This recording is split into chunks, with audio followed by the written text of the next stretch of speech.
প্রতিষ্ঠানে বেরিয়েছে, তারপর আজকে পুরোপুরিভাবে মুক্ত হলাম। আজকে পুরোপুরিভাবে মুক্ত হলাম। এটা সামাজিক দিক থেকে আপনাদের সামাজিক থেকে অবশ্যই আমি দিতে পারি, কারণ স্কুলের বাইরে, স্কুলের ভিতরে ফ্যামিলির লোকজন পর্যন্ত বলছে যে চাকরি চলে যাচ্ছে।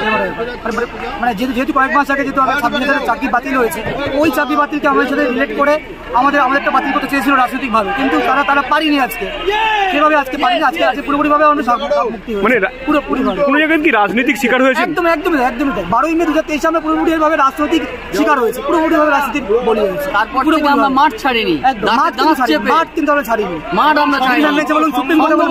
আমরা দেখছি আপনাদেরকে জল একে অপরকে জড়িয়ে ধরছেন, এই যে বিষয়টা একটু বলুন। আমরা সংঘবদ্ধ, আমরা পুরোপুরি সংঘবদ্ধ। আমাদের একতা প্রথম থেকেই ছিল এবং আমরা সুশৃঙ্খলভাবে আইনের পথে দীর্ঘদিন ধরে লড়াই করেছি এবং একতার সাথে লড়াই করে গেছি এবং আমরা জানতাম জয় আমাদের আসবেই, কারণ আমরা সত্যের পথে চলেছি।